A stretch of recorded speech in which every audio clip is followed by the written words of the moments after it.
ہم نے ایک بڑے خوبصورت دسترخوان کی بات کرنی ہے۔ میں سمجھتا ہوں ایسا دسترخوان آج تک نہ کبھی دیکھا نہ آپ نے سنا ہوگا۔ یقیناً یہ قرآن مجید میں اس دسترخوان کا تذکرہ ہے، اور اس دسترخوان پر خوراک کہاں سے آتی تھی، یہ دسترخوان کہاں لگتا تھا، اور اس کے کھانے کیا کیا تھے۔ یقیناً آپ بھی جاننا چاہیں گے۔ بڑا عجیب و غریب واقعہ ہے، لیکن آج توجہ کے ساتھ آپ نے ہمارے ساتھ رہنا ہے۔ وہ کون سا دسترخوان ہے؟ جی ہاں، وہ آسمانی دسترخوان ہے۔ جی، ایک ایسا دسترخوان ہے جہاں پر جو خوراک ہوتی تھی، جو نعمتیں تھیں، وہ آسمان سے نازل ہوتی۔ وہ حضرت عیسیٰ علیہ السلام کے دور میں تھا۔ اس کی تفصیل آئیے سنتے ہیں۔ حضرت عیسیٰ علیہ السلام کے حواریوں نے یہ عرض کیا کہ اے عیسیٰ بن مریم، کیا آپ کا رب یہ کر سکتا ہے کہ وہ آسمان سے ہمارے پاس ایک دسترخوان اتار دے؟ تو حضرت عیسیٰ علیہ السلام نے فرمایا کہ اس طرح کی نشانیاں طلب کرنے سے اگر تم لوگ مومن ہو تو خدا سے ڈرو۔ یہ سن کر حواریوں نے کہا کہ ہم نشانی طلب کرنے کے لیے یہ سوال نہیں کر رہے، بلکہ ہمارا مقصد یہ ہے کہ ہم شکم سیر ہو کر خوب کھائیں، اور ہم کو اچھی طرح آپ کی صداقت کا علم بھی ہو جائے، اور ہمارے دلوں کو قرار بھی آ جائے، اور ہم اس بات کے گواہ بن جائیں کہ بنی اسرائیل کو ہماری شہادت سے یقین اور اطمینان کلی حاصل ہو جائے، اور مومنین کا یقین اور بڑھ جائے، اور کفار بھی آپ پر ایمان لے آئیں۔ بہرحال حواریوں کی اس درخواست پر حضرت عیسیٰ علیہ السلام نے بارگاہ خداوندی میں اس طرح دعا مانگی۔ قال عيسى ابن مريم اللهم ربنا أنزل علينا مائدة من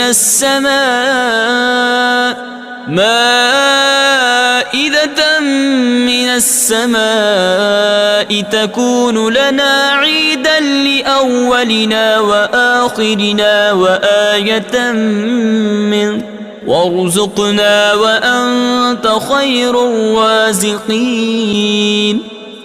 ترجمہ: عیسیٰ بن مریم نے عرض کی، اے اللہ، اے ہمارے رب، ہم پر آسمان سے ایک دسترخوان اتار دے جو ہمارے لیے اور ہمارے بعد میں آنے والوں کے لیے عید اور تیری طرف سے ایک نشانی ہو جائے، اور ہمیں رزق عطا فرما، اور تو سب سے بہتر رزق دینے والا ہے۔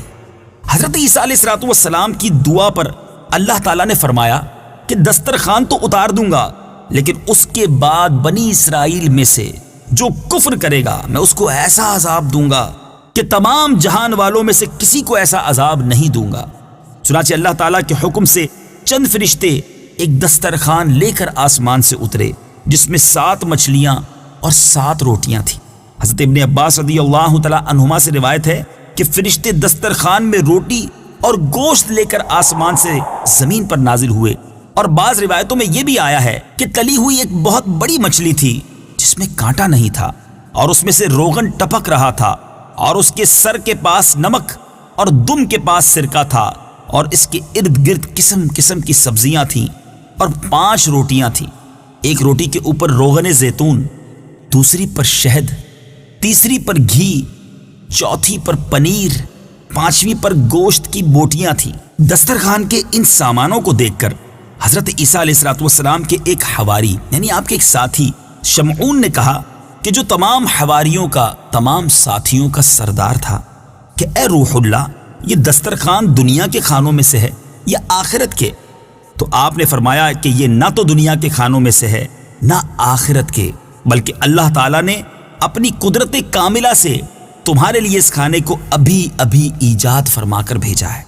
پھر حضرت عیسیٰ علیہ السلام نے بنی اسرائیل کو حکم دیا کہ خوب شکم سیر ہو کر کھاؤ، اور خبردار اس میں کسی قسم کی خیانت نہ کرنا، اور کل کے لیے ذخیرہ بنا کر نہ رکھنا۔ مگر بنی اسرائیل نے اس میں بھی خیانت کر ڈالی اور کل کے لیے ذخیرہ بھی رکھ لیا۔ اس نافرمانی کی وجہ سے اللہ تعالیٰ کا ان لوگوں پر یہ عذاب آیا کہ یہ لوگ رات کو سوئے تو اچھے خاصے تھے، مگر صبح کو اٹھے تو مسخ ہو کر کچھ خنزیر اور کچھ بندر بن گئے۔ پھر حضرت عیسیٰ علیہ السلام نے ان لوگوں کی موت کے لیے دعا مانگی، تو تیسرے دن یہ لوگ مر کر دنیا سے نیست و نابود ہو گئے، اور کسی کو یہ بھی نہیں معلوم ہوا کہ ان کی لاشوں کو زمین نگل گئی یا اللہ نے ان کو کیا کر دیا۔ اللہ تعالیٰ نے اس عجیب اور عظیم الشان واقعے کا تذکرہ قرآن مجید کی سورہ مائدہ میں فرمایا ہے۔ آئیے اس واقعے کو سنتے ہیں۔ یاد رہے، سورہ مائدہ کا نام مائدہ اس لیے بھی رکھا گیا، اس کی ایک وجہ یہ بھی بیان کی جاتی ہے کہ مائدہ دسترخوان کو کہتے ہیں۔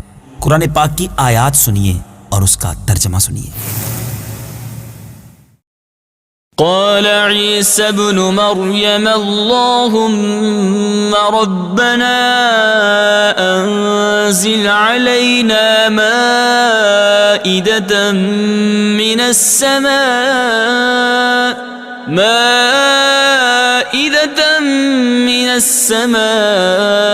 تكون لنا عيدا لأولنا وآخرنا وآية منك وارزقنا وأنت خير الرازقين۔ ترجمہ: عیسیٰ بن مریم نے عرض کی، اے اللہ، اے ہمارے رب، ہم پر آسمان سے ایک دسترخوان اتار دے جو ہمارے لیے اور ہمارے بعد میں آنے والوں کے لیے عید اور تیری طرف سے ایک نشانی ہو جائے، اور ہمیں رزق عطا فرما، اور تو سب سے بہتر رزق دینے والا ہے۔ قال الله إني منزلها عليكم فمن يكفر بعد منكم فإني أعذبه عذابا لا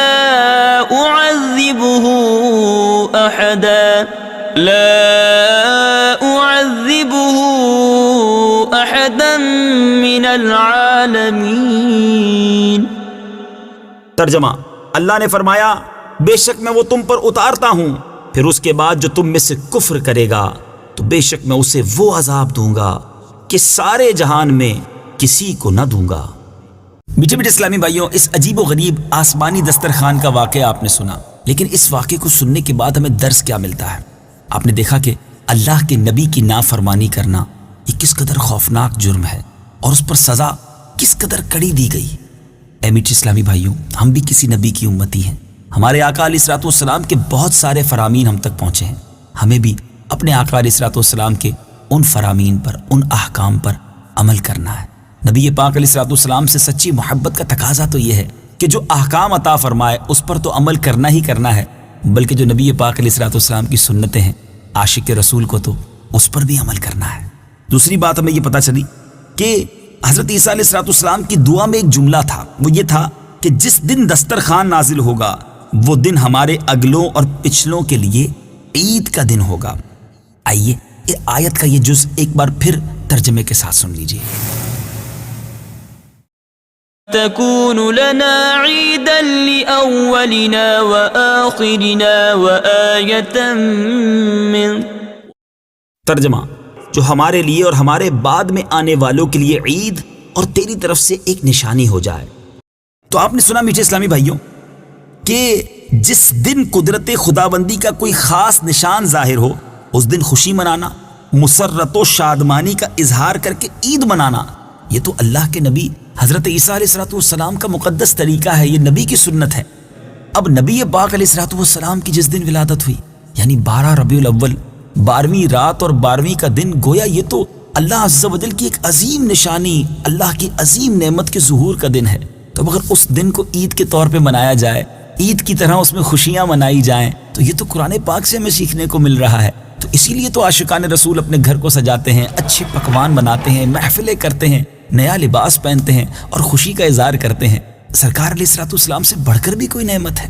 اللہ تبارک و تعالیٰ کی ساری رحمتوں میں، ساری نعمتوں میں سب سے بڑی نعمت تو ہمارے آقا ہے۔ تو پھر کیوں نہ دنیا بھر میں عاشقان رسول نبی پاک علیہ السلام کی ولادت کو عید میلاد النبی کہیں؟ تو یقیناً اس میں کوئی حرج نہیں۔ اور آج کے اس واقعے سے جہاں بہت کچھ سیکھنے کو ملا، وہاں یہ بھی سیکھنے کو ملا کہ اللہ تبارک و تعالیٰ کی جب کوئی نعمت عطا کی جائے، اللہ کی طرف سے کوئی رحمت نازل ہو، تو اس دن کی خوشی منانا یہ حضرت عیسیٰ علیہ السلام کا طریقہ اور ہمارے پیارے قرآن کی تعلیمات ہیں۔ بہرحال قرآن مجید کی یہی تو شان ہے کہ پڑھتے جائیں، سمجھتے جائیں اور فیضان قرآن لوٹتے جائیں اور اپنی زندگی کو صحیح طریقے سے گزارتے چلے جائیں۔